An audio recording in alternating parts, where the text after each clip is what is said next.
Hey, what's up guys? How's it going? Right behind me is the 2023 Toyota Crown. This is the Platinum grade. I'm gonna give you an outside walk around, an inside tour, and I'm gonna show you guys why this is the most advanced Toyota they currently make. All right guys, before we get into the details, the nitty gritty, let's talk about what this car is all about. So this is currently replacing the Toyota Avalon, which you guys probably know because everyone's already been saying that, but this isn't considered a crossover. It is considered a sedan. I don't know if we wanna call it an SUV. Some people call it a sports utility sedan, SUS. That sounds sus. I don't know if I like that. But overall, it is a completely new vehicle than what it's replacing. And I think they did a really great job with it. So pricing wise, this thing starts at about 40,000, but then can go up to 52,000, which is what this Platinum grade starts at. And yeah, it is on the premium segment. It is big. It is high. So let's just talk about the styling, guys, because it is something that's, you know, new for Toyota. They're heading in this direction and it looks really good. So let's start with the front, guys. Obviously you can see this has the two-tone paint job, that black in the center, red on the sides. And if you look closely, this has an all-new LED headlight design. It looks really good. Fun fact is a light strip is supposed to go across the entire front bumper, which was seen on some pre-production cars. That's gonna be a JDM spec or an outside US spec only. It didn't make it to the US. So in case you're wondering, it does look like a lens is here, but that is not a functioning light. It is in other countries though. So you got that LED headlight, Toyota badge up front. You do have sensors right there. You got your vents for your radiator and cooling, a front camera right here, and we'll talk about the camera system later and how that works. A full mesh like kind of grille appearance. It's not functional, but it is a nice design down there. But you do have vents down here. So they really just kind of kept the design as prominent as possible, but the vents as like minimally intruding. So you don't really like think about, oh, this is all just functional vents. They keep it at the bottom, at the top, and you have this accent that goes across the entire bottom up into the sides. No other vents here except for what we talked about earlier. And moving on to the side, guys, you do have cladding around the wheels. These are 21-inch wheels, which are the largest wheel size ever put on a Toyota sedan. And let's do something here real quick. We'll just straighten that out. There you go. Nice straight Toyota logo. But yeah, they're really nice. They kind of have like a machine face to them, but they're blacked out as well. And this, like I said, sits 4 inches taller than a Avalon, but you do have a higher ride height. It is, you do have more clearance under there, but that does provide a more softer ride, which we'll talk about later when we go to drive it. Going up top here, you have blacked out mirror caps, this chrome trim around the top, but on the bottom, it is like, it looks a little darker. And I don't know if that's just because of the reflection. This looks brighter than this, but they do seem to be two different tones. So you do have chrome also on the door handle. This has, you know, you can unlock it, lock it, unlock it right there. And then going down here, you have this black trim, which is part of that two-tone design, and then black plastic matte cladding that goes underneath the bottom right there. I'm gonna go to 0.5x. But yeah, going around the back, guys, this has a swept roofline to it, which I actually like. I think it's good. It's a good design. Sweeps all the way down. In fact, if you do look here, they are two different types of chrome, brighter chrome up here, and then a softer, or like a more like a gray or gunmetal chrome, and then it merges into this last piece of glass right here. And then we go to the rear of the car where that two-tone paint job continues. And I don't know, guys, to be honest with you, this car did get a lot of looks on the road. A lot of people like how this car looks, and they also don't know what it is. They're just curious, like, why is it a Toyota? Why does it look like this? Because this is a very standout design, and then the color also really helps with that pop. But going on the back, you have this full LED light bar that goes around the entire rear of the car. Crown badge lettering, no badging. And then Hybrid Max, which is the powertrain we'll talk about later. And like I said earlier, this is the Platinum grade. And this is just a, you know, step back look of that design.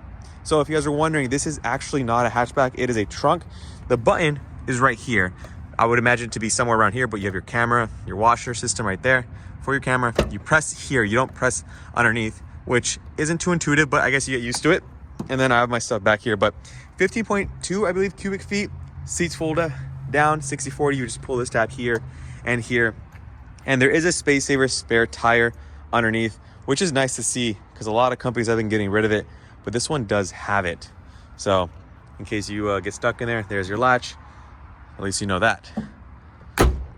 It isn't a power lift gate. That's another thing I should mention here. It is, you just have to pull it up and bring it down yourself, which is interesting. So let's talk about the powertrain though. So let's move on to that. So under the hood of the Platinum Grade specifically is the exclusive Hybrid Max powertrain.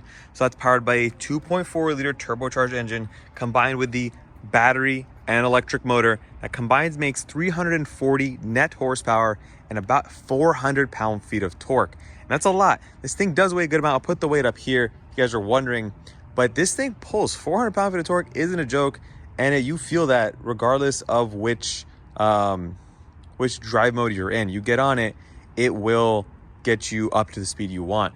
If you look closely, one thing I'm actually just noticing right now is this has a little pyrotechnics. Let me actually do the zoom in here. It has a little pyrotechnics because of how low this thing sits to the hood. I saw this first on the Lexus LC500, and that's so that the hood actually goes up for safety, for crash regulations. So that was interesting to see there. So yeah, this car has that. Other things you notice under the hood is a little bit of, there's an electric motor up front as well.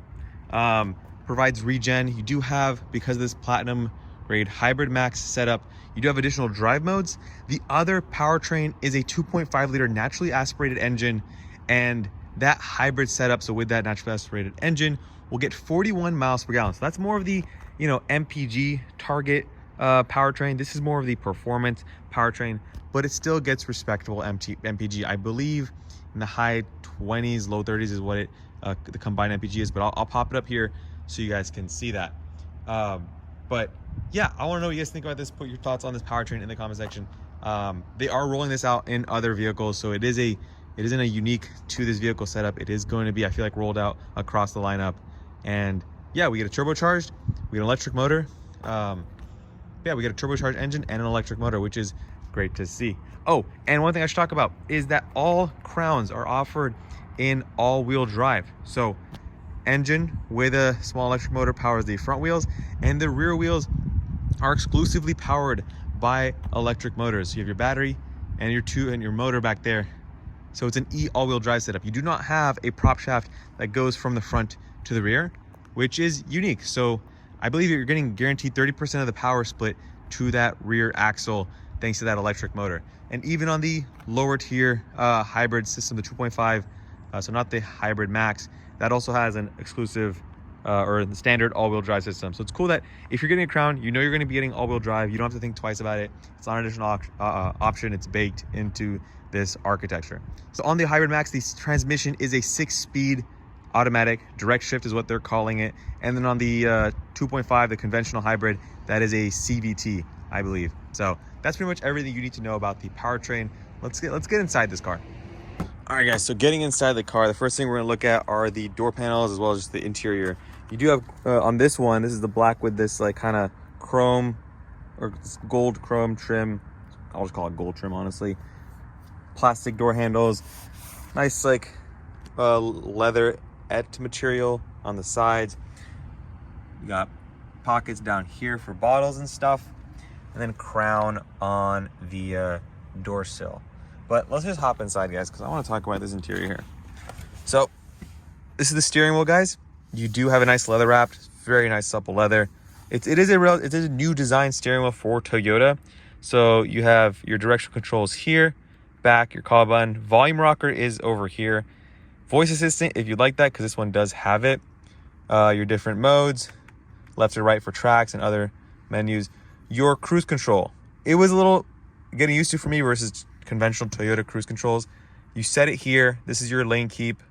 You can choose what type of cruise control mode you want, the distance with the car in front of you, cancel, resume, and then up speed, and then decrease the speed. Paddle shifters in the back. You have your wiper stalk right here, turn signal and lights over there. You come down here, you have your trunk as well as your fuel door, trip, high beam, automatic high beam. I believe that's a heating element on your windscreen. And then if we come over here, let's actually turn this thing on real quick. Just push it from the brake, power it up. Let's close the door here. And then we'll power up the 12-inch or 12.3-inch display here. So we'll just let it click continue here. So yeah, this is the new Toyota infotainment system. It is powered by a JBL sound system which I believe are surrounding this entire vehicle. I'll put the number of speakers right here so you can see it. One thing I do kind of get annoyed about is the fact that the power emblem or power button design is actually, doesn't stay still. So if you're OCD kind of like me, you want to keep that middle centered right there, and then you just want to touch this. If someone else touches this, tell them to back off, keep that centered, and then you adjust the volume right here. So something I caught that kind of bothered me a little bit. It's not a big deal though. This one does have heated and ventilated seats, front and rear defroster, turn your system off, AC controls here, dual zone, sync, again, passenger heated and ventilated, circulation, and AC. If we go down here, we have a wireless charger, little fingers in there to keep the phone compressed against the pad, because it is going to be standing upright. And if you are accelerating, decelerating, you don't want that to be flopping back and forth. USB-C ports, and then this divider right here. So if you do not want that, you want a bigger cubby combined with your cup holder, you can do that. If you want to add another drink and still get use of some storage space here that isn't here, because this is just a shelf. It really kind of just cuts off abruptly. It's not like where typically you would have like another cubby down there. That's your kind of extra storage on top of your phone storage. If you go down here, you have your kind of Prius-like, it kind of started there. Gear selector, but it's on a lot of other Toyota models and vehicles. Drive mode selector, this one, because of the Hybrid Max powertrain, gets 1, 2, 3, 4, 5, 6 drive mode options, excuse me. And then you have your own custom mode. And then it goes through these different animations on your center display. Let's keep going down here. Traction control off, brake hold, parking brake. And then actually, let's move up here. I missed something. So here you have your 360 surround view camera. That's been offered on Toyotas before. But this button right here is something I really want to talk about. It's called Advanced Park. And I'm going to be showing you guys this. So if there is a section in the video that has it, skip to that. Check this thing out. It is the coolest thing I've ever seen on a Toyota or on a lot of vehicles that I've tested. So skip to that if you guys want to go to that and see it right now. We do have a two-way opening center console with a little shelf storage. It's lined in nice soft material. This is even a softer material. And then let's go to the seats here. They're leather, perforated, have this gold trim that goes across. It's not too gaudy. Honestly, it does fit this car. This car is aesthetic. And then you go up, you see your controls for your panoramic roof. This does have a structural member here, and it's broken up into 2 panels. So the back passenger is going to see a lot of it more than the front passenger. And then you have a glove box right here. And then that is mostly, yeah, let's hop into the back seat and show you guys what you get there. All right, hopping into the back seat, guys. There's a ton of room. I'm sitting behind myself. I'm 5'8". It's not the tallest guy in the world, but you do get pockets. Look how much room I have back here. Just an insane amount of room. Really stretch out there. USB-C. So there aren't any USB-A's in this vehicle, but let me actually double check that real quick. Let me look in here. There is actually USB-A. I lied to you guys. So USB-A right there, 12 volt, and then a blank switch. So there's only one USB-A, 4 USB-C ports, and then these seats are heated. Just take a look at them real quick. These really nice. I like the contour of these headrests. Very nice touch, and they are heated. Your heating control is right here. It's a 1-stage heated seat. You have your auto down, auto up on all 4 mirrors.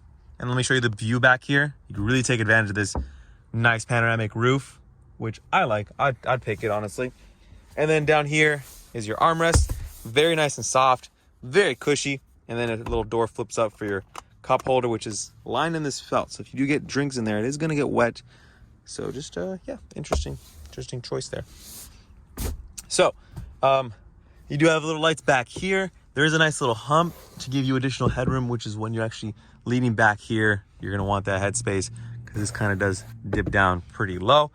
To be honest, there is a hump here. I'm not sure why, because they said this is a all-wheel drive system. Typically you have a big high hump because of a prop shaft. I don't know what they're really fitting over here. Maybe it's just some more wires or an exhaust that needs to be routed under here to keep a nice flat undercarriage, let's call it. So yeah, I wish they can really reduce that a lot more. I feel like they could, given how high this vehicle sits. So yeah, additional JBL speakers into the doors here, down here, and yeah.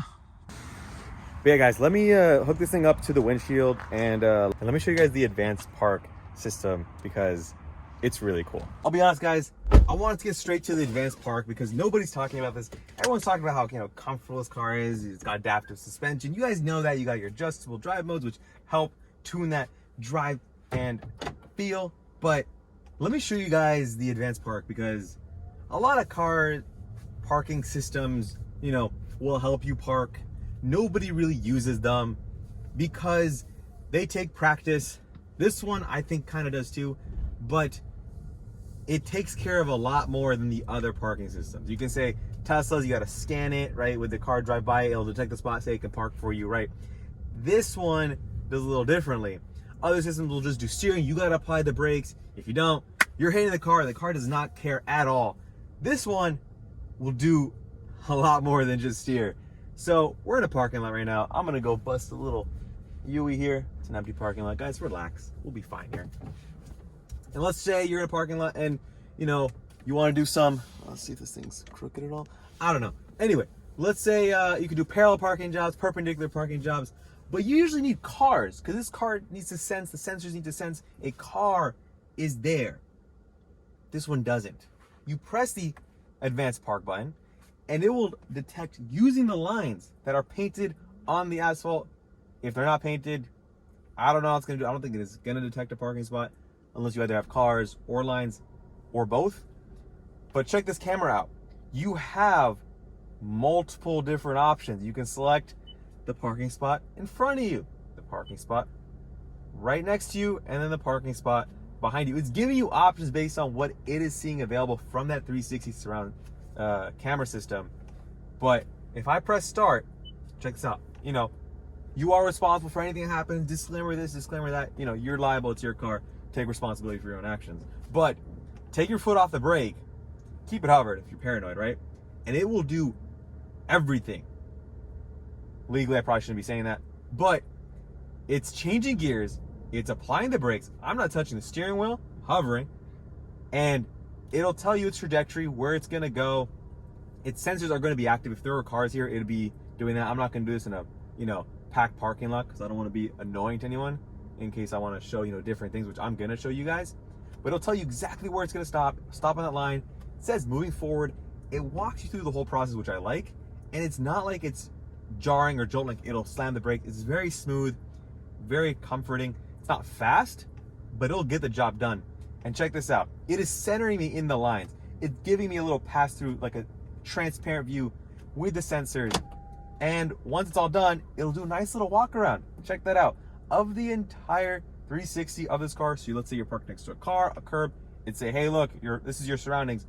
Use your eyeballs, look around you, because you're about to, you know, either open your door into traffic or something. So yeah, it did that. I didn't touch the brakes, I didn't touch the gas, I didn't touch the steering wheel, I didn't even touch the gear selector, guys. It is shifting gears for me. Try to know the systems, you have to, it tells you, oh, go into drive, go into reverse, park the car, you're done. This is doing all of that. It gets better though. I'm gonna press the brakes. I'm gonna press the advanced park button again. And now I have options. I can back up this way, it'll animate it for me. I can do the other way, which is, I'm gonna show you guys. I actually have not touched this one yet, I'll be honest. Let's find out where it's gonna want me to go. Oh, in case it thinks it can go forward, it's probably not, because that's gonna be a wall. We're not gonna tell it to do something that's not possible. It'll probably just get tripped up. But exit direction, I select. I'm gonna start it now. And check this out, it goes into reverse, tells me to remove my foot from the brakes. Release, brake to move. I press it. Now look at this. You think, oh, it's just gonna back you up. It has cross traffic detection. It's gonna do that. But wait a minute. It's stopping. It says press the brake pedal. Check path for vehicle for safety. So it wants me to actually look left, look right, not kind of set this vehicle up for failure, which I think is a totally good thing to have. It's not gonna just keep braking. If it sees a car, it's gonna trip up. It's telling you to take responsibility for that. Now I can release the brake for it to continue moving.